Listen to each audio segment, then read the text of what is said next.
जय हिंद दोस्तों आज हम यहाँ पर पढ़ेंगे आर्टिकल और आर्टिकल में ए एन का इस्तेमाल हमने अच्छी तरीके से सीख लिया है, उसकी प्रैक्टिस भी कर ली है। ठीक है, अब आज यहाँ पे क्लास किसकी रहेगी, तो ये जो क्लास रहेगी फोर्थ क्लास किसके लिए, द के लिए रहेगी। ठीक है, तो आर्टिकल द है, इस द का इस्तेमाल किस तरीके से करना है, कहाँ पर करना है, कैसे करना है। ठीक है, ये आज पूरा कंप्लीटली सीखेंगे, लेकिन यहाँ पे नियम की बात नहीं करेंगे, यहाँ पे विथ कॉन्सेप्ट सीखेंगे। ठीक है, बस कॉन्सेप्ट को सीखना है, समझना है, प्रश्न को सीधे लेके उसको बात करेंगे हम। ठीक, अब यहाँ पर द का इस्तेमाल करने से पहले, इसके बारे में कुछ बताने से पहले आपको यह बता दूं कि द के बारे में अधिकतर लोगों को यह नहीं पता है कि द का जो मीनिंग होता है ये क्या होता है। ठीक है, 95% लोगों को नहीं पता होता है कि द का मीनिंग क्या होता है। ठीक, और आप कहीं भी ढूंढते हो तो एकदम से मिलता भी नहीं। राइट, तो द का मीनिंग क्या होता है ये आपको बताऊंगा, और उसके बाद में द का इस्तेमाल कहां पर होता है ये आज हम यहां पर बात करेंगे। ठीक है, तो द का यूज आपने अधिकतर पढ़ा है, आपके बुकों में जो मिलता है, बुकों में ये लिखा मिलता है कि द का इस्तेमाल कहां होता है, तो किसी महान व्यक्ति के नाम के पहले, किसी ट्रेन के नाम के पहले, किसी नदी के नाम के पहले, या किसी पर्वत के नाम के पहले। ठीक, इस तरीके से, या फिर 7 अजूबे हैं उनके नाम के पहले। ठीक, तो ये आपने पढ़ा है, ये किताबों में लिखा हुआ है, लेकिन आपको वो चीजें नहीं पता है जिसकी वजह से आप प्रश्न को गलत कर देते हैं। आपने नियम काफी पढ़े हैं, नियम बहुत पढ़ते हैं आप, लेकिन उसके बावजूद भी प्रश्न आपके सामने आता है तो आप उसको गलत आंसर देते हो। ठीक है, उसका कारण क्या है, आपको जड़ से चीजें पता नहीं है। ठीक है, द को इस्तेमाल करते हैं, कब द आएगा कब नहीं आएगा ये आपको पता होना जरूरी है। आपको यह पता है कि हिमालय के नाम से पहले क्या आएगा, द आएगा, लेकिन यहां पर एक पेन, एक वर्ड दिया है पेन। ठीक है, ये जो पेन है, क्या इस पेन के पहले द आता है, पेन के पहले? बुक में तो ऐसा नहीं मिलेगा कि पेन के पहले द आएगा, पेन के नाम के पहले। ठीक है, ऐसा नहीं है। ठीक है, तो लेकिन यहां पे आपको मैं बताऊंगा कि पेन यदि शब्द इस्तेमाल हुआ है तो इसके सामने द आएगा, लेकिन कब आएगा और कब नहीं आएगा ये आपको पता होना जरूरी। ठीक है, नहीं भी आएगा और आएगा भी, दोनों कंडीशन है, लेकिन कब नहीं आएगा कब आएगा ये आपको पता करना जरूरी है, और यही सारी चीजें आज बताऊंगा। ये जो वीडियो है एकदम बेसिक कंसेप्ट पूरा क्लियर करेंगे इसमें। यदि आपने ये वीडियो पूरा शुरुआत से लेकर अंत तक पूरा देख लिया ध्यान से, तो द की जो कहानी है, इसका इस्तेमाल कहां करना है, कैसे करना है, ये बिना नियम पढ़े आप सारे कंप्लीट कर लोगे। ठीक है, हर एक क्वेश्चन आप सही लगाओगे यदि ये नियम यहां पर बताया मैंने, ये ध्यान से देखा तो। ठीक है, तो देख लो यहां पर पटवारी की तैयारी करने वाले और एसएससी या फिर एमपीएसआई अच्छी तरीके से फोकस कर लेना, क्योंकि मोस्ट इंपॉर्टेंट टॉपिक है ये वाला। ठीक, अब देखें यहां पर क्या है, जो द है, इस द का सेंटेंस को निश्चित बना देता है। ठीक है, एक बार जब मैं क्लास ले रहा था, उसमें इंग्लिश मीडियम के ही स्टूडेंट थे, उसमें मैंने पूछ लिया कि द का मतलब क्या होता है, द का मीनिंग क्या होता है। तो बहुत सारे कई मतलब 1-2 स्टूडेंट ऐसे थे जिन्होंने जवाब दिया, और बहुत सारे जो 90% स्टूडेंट थे उन्होंने जवाब नहीं दिया, क्योंकि पता ही नहीं। ठीक है, अब जिन्होंने जवाब दिया उन्होंने क्या दिया, सबसे पहले लड़के ने बोला कि द का इस्तेमाल, ठीक है सर, द का इस्तेमाल किसी भी सेंटेंस को जमाने के लिए करते हैं, किसी भी सेंटेंस को जमाने के लिए करते हैं। मतलब उनको डायरेक्ट मतलब जमाने के लिए मतलब क्या है कि किसी भी सेंटेंस को सही तरीके से जमा पाए, सही तरीके से उसको बोल पाए, इसके लिए करते हैं। ठीक, तो इससे मानो से कि जमाने के लिए ही करना है, तो किसी उनको क्या करो, फेविकोल से चिपका तो जम जाएगा। ठीक है, और कोई लगा तो उससे सुंदरता बढ़ जाएगी। तो इस तरीके से तो ऐसा तो नहीं करना है। ठीक, जमाने से के लिए करते हैं ऐसा नहीं है, ये कोई इसका मीनिंग नहीं है। ठीक है, ये नॉर्मल बात है। ठीक है, जमाने के लिए करते हैं, जमाने के लिए नहीं करते हैं, जरूरत पड़ती है उसकी, 100% आपको लगाना ही पड़ता है वहां पर, इसलिए करते हैं। ठीक है, लेकिन कब लगाना, क्यों लगाना ये नहीं पता है। ठीक है, तो इस तरीके से यहाँ पे देखना है। यहाँ पे अब यहाँ पे द के बारे में हम बात करते हैं, तो द की जो मीनिंग है वो मैंने बताई आपको क्या है, वो। ठीक है, वो के लिए इस्तेमाल करते हैं। कल मैंने देखा था, वो आज भी देखा, ऐसा बोलते हैं ना हिंदी में। ठीक, कल मैंने देखा था, वो आज भी देखा, हिंदी में बोलते हैं इस तरीके से, वो का इस्तेमाल करते हैं। ठीक उसी के लिए वो के इस्तेमाल के लिए इंग्लिश में भी वहां पर द का इस्तेमाल करते हैं, और वो का इस्तेमाल पहले नहीं आता है। ठीक है, वो का इस्तेमाल पहले नहीं आता है, सेंटेंस में कहीं ना कहीं बीच में आता है। जैसे हम बोलते हैं जो पेन, ठीक है, यहां पे लिखा है जो पेन मैंने देखी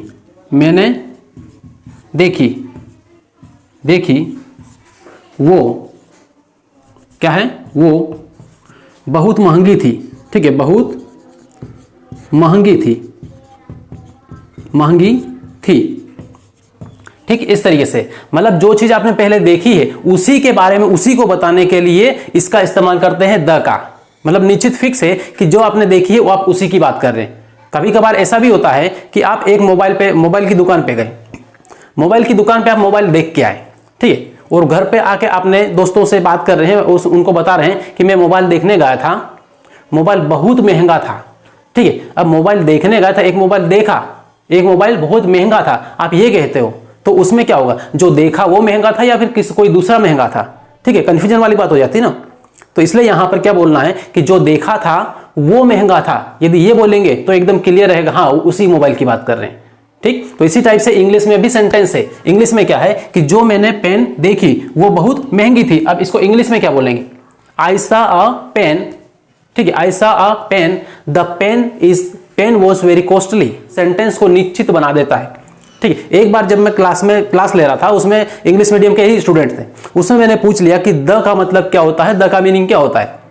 तो बहुत सारे कई मतलब एक दो स्टूडेंट ऐसे थे जिन्होंने जवाब दिया, और बहुत सारे जो 90% स्टूडेंट थे उन्होंने जवाब नहीं दिया क्योंकि पता ही नहीं, ठीक है। अब जिन्होंने जवाब दिया उन्होंने क्या दिया, सबसे पहले लड़के ने बोला कि द का इस्तेमाल, ठीक है सर, द का इस्तेमाल किसी भी सेंटेंस को जमाने के लिए करते हैं, किसी भी सेंटेंस को जमाने के लिए करते हैं। मतलब उनको डायरेक्ट मतलब जमाने के लिए मतलब क्या है कि किसी भी सेंटेंस को सही तरीके से जमा पाए, सही तरीके से उसको बोल पाए, इसके लिए करते हैं, ठीक। तो इससे मानो से कि जमाने के लिए ही करना है, तो किसी उनको क्या करो, फेविकोल से चिपका तो जम जाएगा, ठीक है, और कोई लगा तो उससे सुंदरता बढ़ी जाएगी। तो इस तरीके से तो ऐसा तो नहीं करना है, ठीक। जमाने से के लिए करते हैं ऐसा नहीं है, ये कोई इसका मीनिंग नहीं है, ठीक है, ये नॉर्मल बात है, ठीक है। जमाने के लिए करते हैं, जमाने के लिए नहीं करते हैं, जरूरत पड़ती है उसकी, 100% आपको लगाना ही पड़ता है वहां पर, इसलिए करते हैं, ठीक है। लेकिन कब लगाना, क्यों लगाना, ये नहीं पता है, ठीक है। तो इस तरीके से यहाँ पे देखना है। यहाँ पे अब यहाँ पे द के बारे में हम बात करते हैं,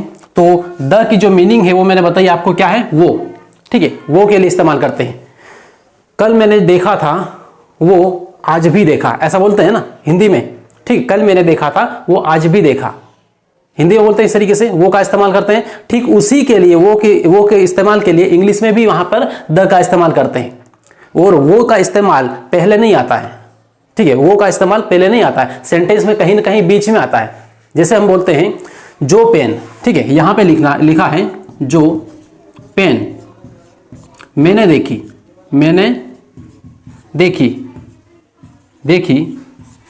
वो क्या है, वो बहुत महंगी थी, ठीक है, बहुत महंगी थी,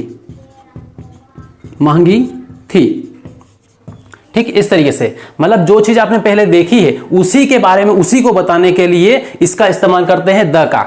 मतलब निश्चित फिक्स है कि जो आपने देखी है वो आप उसी की बात कर रहे हैं। कभी कभार ऐसा भी होता है कि आप एक मोबाइल की दुकान पे गए, मोबाइल की दुकान पे आप मोबाइल देख के आए, ठीक है, और घर पे आके अपने दोस्तों से बात कर रहे हैं, उनको बता रहे हैं कि मैं मोबाइल देखने गया था, मोबाइल बहुत महंगा था, ठीक है। अब मोबाइल देखने गया था, एक मोबाइल देखा, एक मोबाइल बहुत महंगा था, आप ये कहते हो, तो उसमें क्या होगा, जो देखा वो महंगा था या फिर कोई दूसरा महंगा था, ठीक है, कंफ्यूजन वाली बात हो जाती है ना।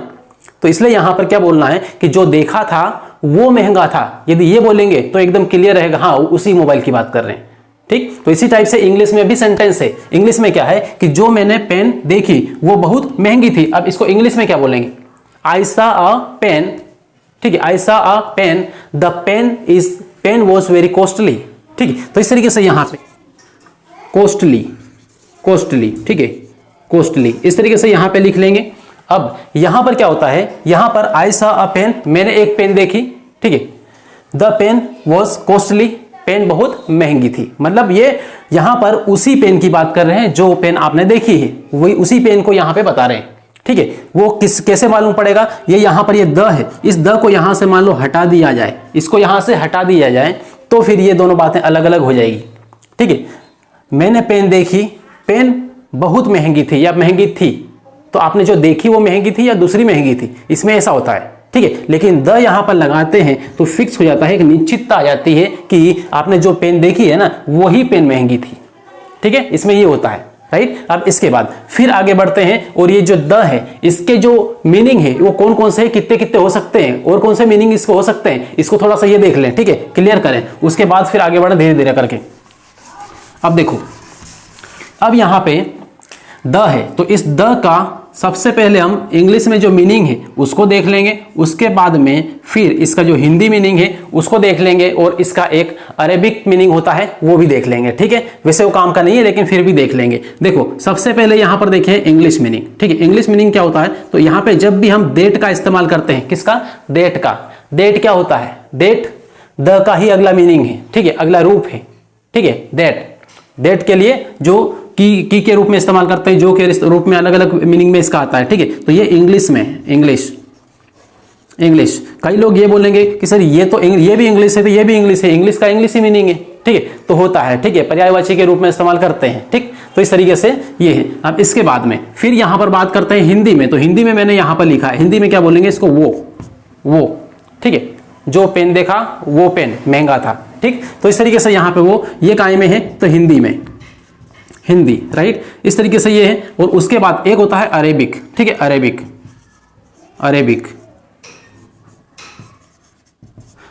अरेबिक लैंग्वेज में अल इस्तेमाल करते हैं, अल। ठीक है, अल। और एक जिल, ये जो वर्ड है ये द के लिए इस्तेमाल करते हैं, मतलब द का मतलब ये भी होता है अल या फिर ये JL। ठीक है, ये अरेबिक लैंग्वेज है, अपने यहाँ पे इस्तेमाल नहीं होती। अब इसके बाद में अब यहाँ पर ये तीनों मीनिंग है, इन तीनों को ध्यान में रखना बहुत जरूरी है। अपने यहाँ पे अधिकतर जो इस्तेमाल होता है, हम इंग्लिश में इस्तेमाल करते हैं देट का, सो देट लिखते हैं ना, सो देट, या फिर और भी कुछ भी एक लाइन लिखते हैं, उसके बाद इन दोनों लाइनों को जोड़ने के लिए भी देट का इस्तेमाल करते हैं। ठीक है, इसी टाइप से द का इस्तेमाल होता है, मतलब द का मीनिंग ही है इंग्लिश में ये। ठीक, अब इसके बाद अब यहां पर देखते हैं वो, तो वो क्या है, हिंदी का, जैसे अभी मैंने बताया था। अब इसके बाद में ये जो पढ़ने के बाद अब आपको थोड़ा सा यहां पर ले आऊंगा, और यहां पे जो द है, इस द को पढ़ते कितनी तरीके से, इसको एक तो द भी पढ़ते हैं और दूसरा दी भी पढ़ते हैं, द और दी। कब कहां पर द पढ़ते हैं, कब कहां पर दी पढ़ते हैं। ठीक है, ये आपको पता होना जरूरी है क्योंकि कंपलसरी है, ये किसी भी हालत में आपको जानना ही पड़ेगा इंग्लिश को सही तरीके से प्रोनाउंस करने के लिए, सही तरीके से उसको पढ़ने के लिए। ठीक, तो देखो अब यहां पर द कब पढ़ेंगे और दी कब पढ़ेंगे। बहुत सारे लोग, कई स्टूडेंट ऐसे होते हैं जो इसको दा पढ़ते हैं, दा। ठीक है, दा कुछ भी नहीं होता है, कोई मतलब इसका कोई प्रोनाउंसिएशन होता ही नहीं है। ठीक है, दा पढ़ते ही नहीं है, राइट। तो इस तरीके से यहाँ पे या तो द पढ़ेंगे या फिर दी पढ़ेंगे। तो जब भी द, ये वाला द है, किसी वोवेल्स के सामने आता है, मतलब यहां पर, इधर यहां पे लिखा है क्या, यहां पे एप्पल। ठीक है, एप्पल ये लिखा है, तो एप्पल के यहां पर ये क्या है, ए क्या है, वोवेल्स है। वोवेल्स कितने होते हैं इंग्लिश में, तो टोटल कितने होते हैं, 5 वोवेल्स होते हैं। ठीक है, टोटल 5 वोवेल्स होते हैं। और अल्फाबेट में टोटल कितने अल्फाबेट होते हैं, 26 अल्फाबेट होते हैं, 5 वोवेल्स उसमें होते हैं। ठीक, 5 वोवेल्स में टोटल 21 क्या होता है, कॉन्सोनेंट होता है, मतलब व्यंजन जिसको बोलते हैं। ठीक, अब जो 5 वोवेल्स होते हैं, इसका साउंड कितने निकलते हैं, 20 साउंड निकलते हैं। कितने, 20 साउंड निकलते हैं। सब आपको क्लियर होना बहुत जरूरी है। मान लो इससे पहले वाला वीडियो आपने नहीं देखा है तो उसको इस वीडियो के अंत में आप जरूर देख लें एक बार, क्योंकि उसमें पूरा डिटेल, पूरा बेसिक फंडामेंटल पूरा बताया है। ठीक है, तो उसको जरूर देखें। अब यहां पर ये देखें कि जब भी कोई वोवेल्स आया उसके पहले यदि द लगा है तो उसको क्या पढ़ेंगे, तो उसको पढ़ेंगे यहां पर दी। क्या पढ़ेंगे, दी पढ़ेंगे, राइट। इतना क्लियर है। तो यहां पर एप्पल क्या है, एप्पल का ए है, ये क्या है, ये वोवेल है। क्या है, वोवेल, वोवेल है। तो ये जो वोवेल है तो इसके सामने यदि द लगेगा यहां पर, द एप्पल। ठीक है, द एप्पल, तो फिर यहां पर इसको क्या पढ़ेंगे, दी एप्पल पढ़ेंगे। क्या पढ़ेंगे, दी एप्पल, राइट। तो इस तरीके से यहां पे वोवेल्स के सामने, मतलब स्वर के सामने यदि द आया तो दी पढ़ेंगे, और कॉन्सोनेंट के सामने यदि द इस्तेमाल हुआ तो उसको द पढ़ेंगे। ठीक है, कॉन्सोनेंट के सामने THE लगा, द लगा, मतलब इसको द पढ़ेंगे, और वोवेल्स के पहले दी पढ़ेंगे। क्लियर हुआ फंडा ये। अब यहां पर देखें, यहां पे कुछ एग्जांपल मैंने लिखा है। यहां पर द एप्पल ये लिखा है, लेकिन इसको क्या पढ़ेंगे, दी एप्पल। क्या पढ़ेंगे, दी एप्पल, एप्पल। ठीक है, ये पढ़ेंगे। इसी टाइप से यहां पर फिर देखो, यहां पर दी ऑरेंज, क्या पढ़ेंगे इसको, दी ऑरेंज। तो दी ऑरेंज, ऑरेंज। ये हिंदी मीडियम वाले स्टूडेंट हैं जो तैयारी कर रहे हैं, जिनको इंग्लिश अच्छी तरीके से नहीं जमती है, उनके लिए बहुत बेस्ट तरीके से ये वीडियो बना है। तो देखो इसको ध्यान से और समझते जाना है। ठीक है, ऑरेंज, दी ऑरेंज, ऑरेंज। ठीक, ये है। अब इसके बाद फिर यहां पर दी एलिफेंट, क्या पढ़ेंगे इसको, दी एलिफेंट। फिर यहां दी ऑर्बिट, ठीक है, दी ऑर्बिट। ऑर्बिट का मतलब होता है कक्षा, जहां पर इलेक्ट्रॉन मूवमेंट करता है, चारों तरफ घूमता है। ठीक है, एक कक्षा होती है किसी परमाणु की, तो उस परमाणु की कक्षा के चारों ओर जो इलेक्ट्रॉन मूवमेंट करते हैं उस कक्षा को ही हम क्या बोलते हैं, इंग्लिश में ऑर्बिट कहते हैं। जैसे और इसके अलावा यदि एग्जांपल लेना है तो एक ग्रह है, उस ग्रह के चारों ओर उपग्रह ये गति करते हैं, भ्रमण करते हैं। तो उपग्रह जिस रास्ते पर घूमते हैं ना, जिस रास्ते में फिक्स तरीके से घूमते हैं, उस रास्ते को हम क्या बोलेंगे, ऑर्बिट बोलेंगे। ठीक, ऑर्बिट एक गोलाकार रूप में, अंडाकार रूप में घूमना। तो इस तरीके से दी ऑर्बिट पढ़ेंगे। सो क्या, दी ऑर्बिट, तो दी का इस्तेमाल करना है और यहाँ पे ऑर्बिट, ऑर्बिट। ठीक है, ऑर्बिट। तो इस तरीके से यहाँ पे इसको देखना है, समझना है एक एक पॉइंट को। अब इसके बाद यहाँ पे कॉन्सोनेंट आया, कॉन्सोनेंट को हिंदी में बोलते हैं व्यंजन। क्या बोलते हैं, व्यंजन। और व्यंजन टोटल इंग्लिश में कितने होते हैं, तो इंग्लिश में होते हैं 21। ठीक है, कॉन्सोनेंट कितने होते हैं, 21 होते हैं। इंग्लिश में व्यंजन कितने होते हैं, कॉन्सोनेंट कितने हैं, तो यहाँ पर ये है 21 है। ठीक है, और 21 का जो साउंड आता है, साउंड, ये साउंड मतलब जिसको बोलते हैं आवाज, ये कितना है, ये 24 है। साउंड कितना आएगा, 24 तरीके के साउंड आएगा। ठीक है, 20। अब यहाँ पे जो वोवेल्स लिखा मैंने, ये कितना था, 5 बताया था। 5 का जो साउंड आता है कितना, 20 साउंड आता है। ठीक है, ये तो टोटल मिला के इंग्लिश में जो अल्फाबेट है इनका टोटल साउंड कितना हुआ, तो टोटल जो साउंड हुआ 24 प्लस 20 कितना होगा, 20 प्लस 24 कितना होगा, 44। तो 44 टाइप्स का साउंड आता है। राइट, तो इस तरीके से यहाँ पे ध्यान रखना है। तो कॉन्सोनेंट आया, तो कॉन्सोनेंट यहाँ पे एस क्या है, एस कॉन्सोनेंट है। एस क्या है, कॉन्सोनेंट है। अब वोवेल में कैसे पता करेंगे कि वोवेल्स कौन कौन सा है, तो वोवेल्स में मैंने आपको बताया था यहाँ पर ए, ई, आई, ओ, यू, ये क्या है, वोवेल्स है, मतलब व्यंजन, ये स्वर है। राइट, तो इंग्लिश में वोवेल्स है कितने, 5। तो इनके अलावा बाकी जो भी है वो क्या है, कॉन्सोनेंट है। तो एस क्या है, कॉन्सोनेंट है। तो एस कॉन्सोनेंट आया, इससे पहले यदि द लिखा हुआ है तो इसको द पढ़ेंगे। क्या पढ़ेंगे, द। तो the stone, the stone. Right, इसी टाइप से यहाँ पर बी है, तो बी क्या है, बुक में बी लिखा हुआ है, तो बी क्या है, बी क्या है, कॉन्सोनेंट है। यहाँ पे तो नहीं, इन 5 में तो नहीं है ना, इसका मतलब क्या है, कॉन्सोनेंट है। तो यहाँ पर ये कॉन्सोनेंट है, यहाँ पर ये जो लिखा है THE, इसको द पढ़ेंगे। ठीक है, द पढ़ेंगे। जबकि इसकी जगह यदि कोई ई आता है यहाँ पर, तो यहाँ पे ई आया, तो यहाँ पे इसको क्या पढ़ेंगे, दी पढ़ेंगे। लेकिन यहाँ पे कॉन्सोनेंट है तो यहाँ पे द पढ़ेंगे, द बुक, द बुक, इस तरीके से। अब इसके बाद में यहाँ पर एन है, न्यूज़पेपर, द न्यूज़पेपर यहाँ पे, तो यहाँ पे क्या पढ़ेंगे, इसको द पढ़ेंगे। ठीक है, दी नहीं पढ़ेंगे क्योंकि यहाँ पर क्या है, कॉन्सोनेंट है, तो यहाँ पे द का इस्तेमाल करेंगे। राइट, उसके बाद टेबल लिखा, टेबल में जो टी है, टी क्या है, कॉन्सोनेंट है, तो यहाँ पे द टेबल पढ़ेंगे, इसको दी टेबल नहीं पढ़ेंगे। ठीक है, द टेबल, टेबल। राइट, तो इस तरीके से यहाँ पे ये द को किस तरीके से बोलना है, कब बोलना है, ये आपको ध्यान रखना बहुत जरूरी है। अब इसके बाद में फिर बढ़ते हैं आगे, लेकिन आगे बढ़ने से पहले एक बार इनको ध्यान से लिख लें एक बार, या फिर इसका स्क्रीनशॉट लेके रख लें। उसके बाद में फिर आगे बढ़ते हैं। और अब आगे देखो, इसमें अब आगे ये देखना है कि यहाँ पर जो एक लिस्ट दी हुई है, ठीक है, ये लिस्ट में यहाँ पर ये जो लाइनें दी हुई है कुछ, इसमें सबसे पहले आपको मिलेगा कि द का जो प्रयोग होता है किसके पहले करते हैं या किसके नाम के पहले करते हैं। तो देखो 100% पूरी गारंटी के साथ कह रहा हूं कि ये वाली जो चीजें हैं इनके सामने द का इस्तेमाल होगा, इनके नाम के पहले द का इस्तेमाल होगा, जो मैं बता रहा हूं। ठीक है, सबसे पहले देख लो, सबसे पहले ये देखेंगे पहाड़ों के नाम के पहले किसका इस्तेमाल होगा, द का इस्तेमाल होगा। ठीक है, उसके बाद दूसरे नंबर पे देखो ग्रंथों के नाम के पहले, धार्मिक ग्रंथों के नाम के पहले द का इस्तेमाल होगा। राइट, अब इसके बाद फिर देखो तो नदियों के नाम के पहले द का इस्तेमाल होगा, हो गया। अब इसके बाद फिर आ जाओ, तो फिर आओ इधर जो खाड़ियां होती है उनके नाम के पहले द का इस्तेमाल होता, खाड़ियों के नाम के पहले। अब फिर आए आगे, तो अब जो महापुरुष है, महान क्रांतिकारी पुरुष है, उनके नाम के पहले क्या होगा, द का इस्तेमाल होगा। ठीक, अब इसके बाद में थोड़ा सा और बढ़े तो जो समुद्र है, ठीक है, उनके नाम के पहले, सागर के नाम के पहले किसका इस्तेमाल होगा, तो द का इस्तेमाल होगा। राइट, उसके बाद महाद्वीप वगैरह ले लो।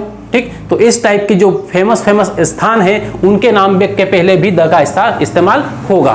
ठीक, तो इतना आपको क्लियर है, ये जो लिस्ट है ध्यान से पढ़ लेना है, इनके नाम के पहले द का इस्तेमाल करना ही करना है।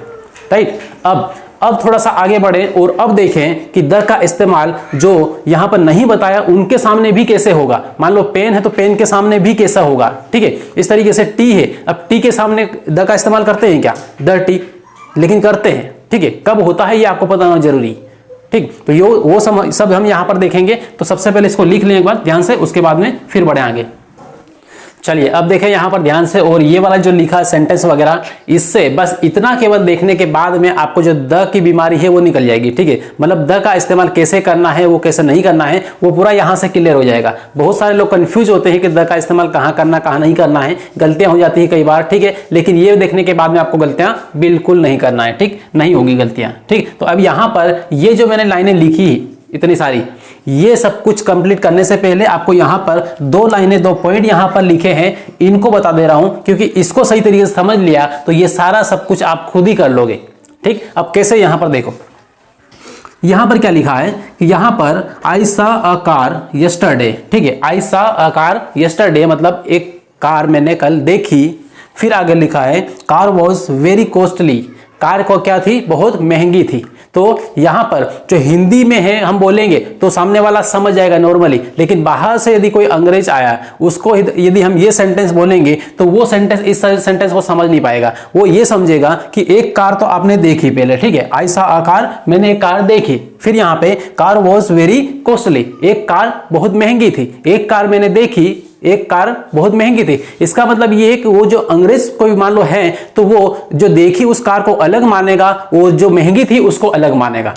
ठीक है, तो इस तरीके से यहाँ पे जो अंग्रेज है वो इनको नहीं समझ पाएंगे। इसलिए अंग्रेजी में क्या होता है, अंग्रेजी में इसको निश्चित करने के लिए, ये बताने के लिए कि जो कार बहुत महंगी थी वो वही कार थी जो आपने पहले देखी है, कल देखी थी वही। ठीक है, मतलब यहां पर इस पूरे लाइन में एक ही कार की बात होती है, एक ही कार की बात हो रही है। ये निश्चित करने के लिए, फिक्स करने के लिए यहां पर क्या करता है, ये द का इस्तेमाल करते हैं। ठीक है, तो इस तरीके से यहां पर पहला वाला सेंटेंस है, इसमें यहां पर ये क्या, ये सही है या गलत, ये सही है या गलत, ये सेंटेंस क्या है, एकदम गलत है।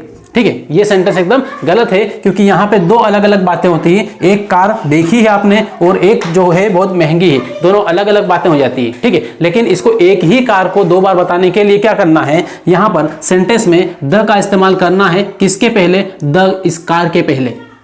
जिस भी वस्तु की बात पहली बार हुई है तो ठीक है, तो ए एन का इस्तेमाल आप कर लें, कोई दिक्कत नहीं। लेकिन उस कार का रिपीटेशन बार बार हो रहा है, उस लाइन में एक बड़ी सी लाइन है, दो लाइन की एक लाइन लिखी हुई इंग्लिश में। ठीक है, और शुरुआत में कार लिखा है, लेकिन बाद में फिर कार आया, फिर थोड़ा सा आगे बढ़ के फिर कार आया। तो इस तरीके से बार बार यदि कार आ रहा है, कोई भी वस्तु का नाम बार बार आया है, इसका मतलब ये हर बार वहां पर क्या होगा, द लगेगा ही लगेगा, हर बार द लगेगा, बस पहली बार में द नहीं लगेगा।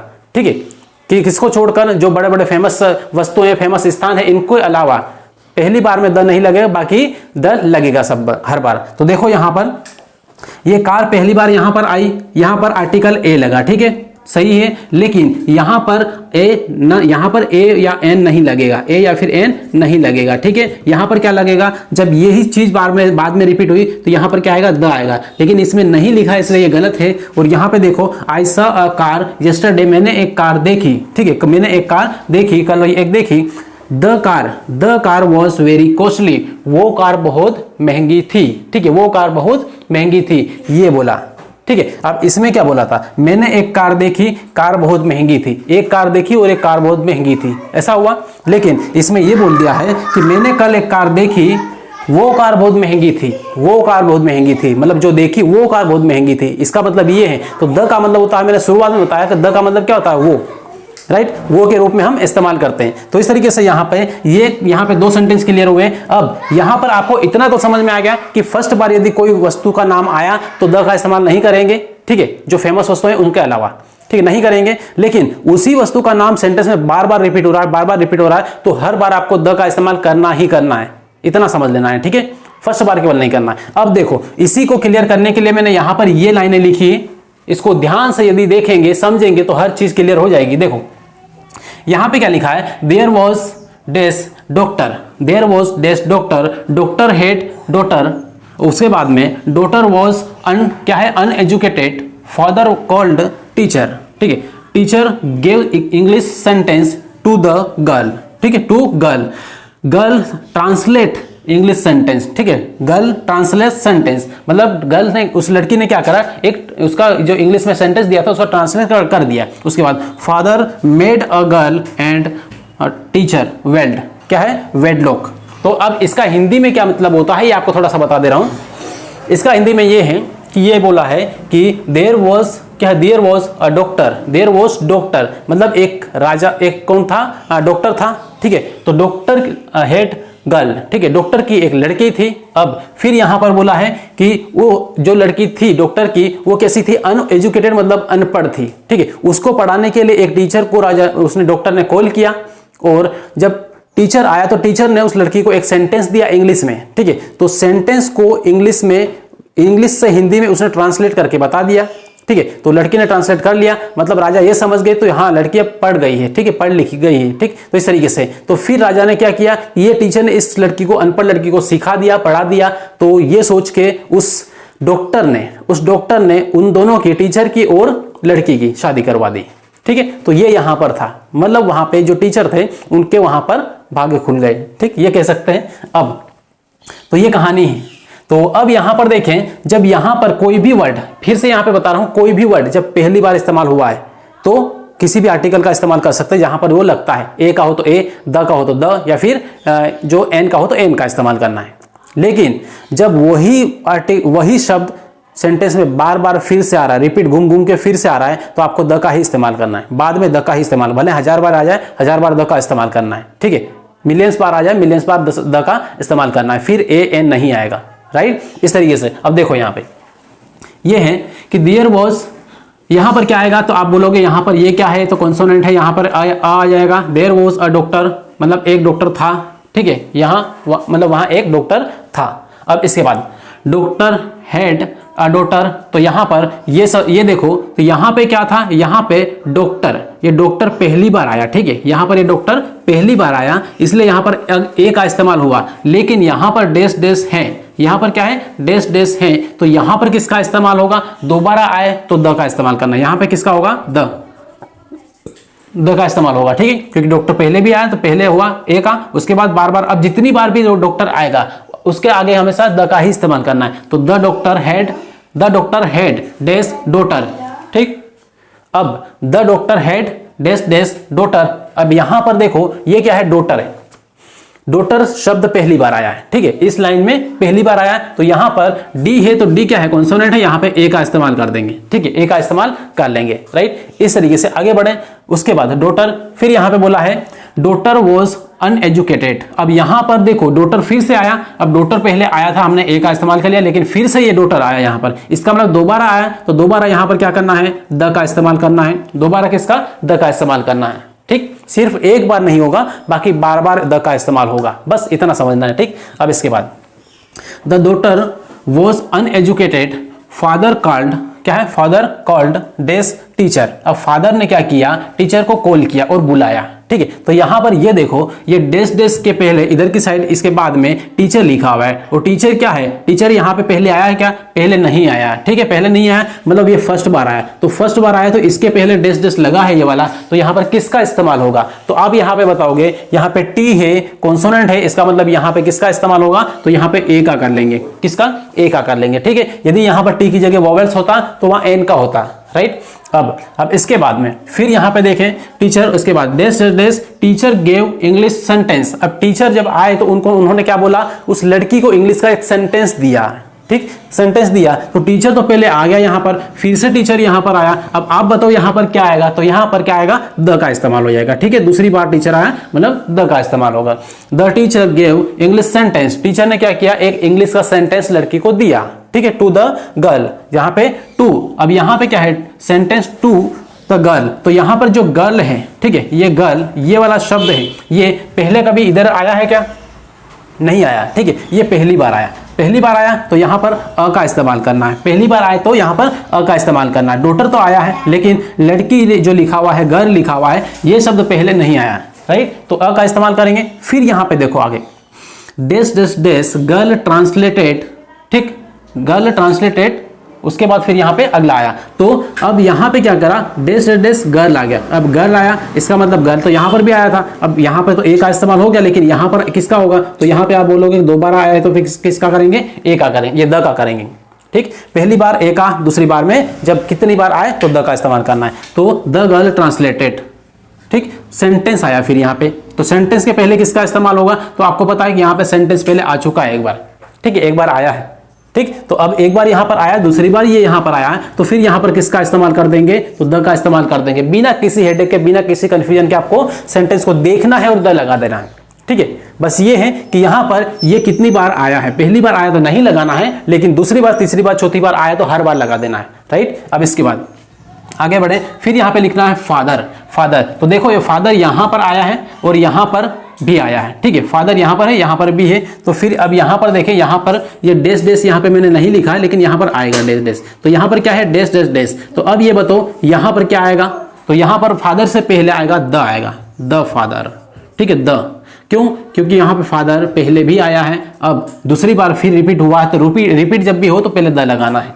राइट, तो the father made a girl and dash dash teacher wedlock. ठीक है, तो फिर फादर ने क्या करा, उस लड़की का उस टीचर के साथ में क्या कर दिया, विवाह कर दिया। ठीक है, शादी करवा दी। अब यहां पे ये टीचर पहले कभी रिपीट हुआ है क्या, यदि पहले रिपीट हुआ है तो फिर यहां पे द आएगा, अदरवाइज ए या एन आ जाएगा। तो टीचर यहां पर भी आया है, इधर भी आया है। ठीक है, 2-3 बार यहां पे आ चुका है, इसलिए यहां पे किसका इस्तेमाल हो जाएगा, द का हो जाएगा। राइट, तो इस तरीके से यहां पर इतना ये देखने के बाद में, इतना समझने के बाद में आपके माइंड से इतना तो क्लियर हुआ होगा कि जो द है ये द कब आएगा, कब नहीं आएगा। राइट, इसकी थोड़ी सी प्रैक्टिस कर लेना है, थोड़ा सा अपनी कॉपी में थोड़ी मेहनत कर लेना है, थोड़ा एक बार लिख लेना है इसको, उसके बाद में फिर आप देखना कभी नहीं भूलोगे आप। क्लियर है इतना? तो बस ये वाली जो क्लास है इसको यहां तक ही एंड करेंगे। वैसे द का जो इस्तेमाल है ये काफी विस्तृत है, इसको एक वीडियो और कंप्लीट होगा, थोड़ा सा बड़ा होगा वो, तो उसमें अगला पूरा कंप्लीट करेंगे। ये वाला बेसिक फंडामेंटल था द का यूज का।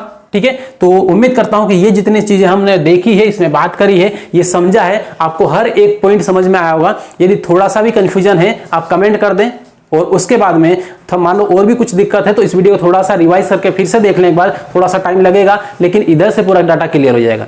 ठीक, तो दोस्तों इसी टाइप से इस क्लास को पढ़ने के लिए, या फिर अगली जो क्लास से आएगी वो इससे भी अच्छे वाली आएगी, इससे भी अच्छे खासे तरीके से हर एक कॉन्सेप्ट के साथ में पढ़ेंगे। तो उसको पाने के लिए आपको क्या करना है, चैनल को सब्सक्राइब कर देना है, बेल आइकन जरूर दबा देना है, और पटवारी की तैयारी SSC या MPSI की एकदम परफेक्ट तरीके से करना है तो आपको इस चैनल से जुड़े रहना है।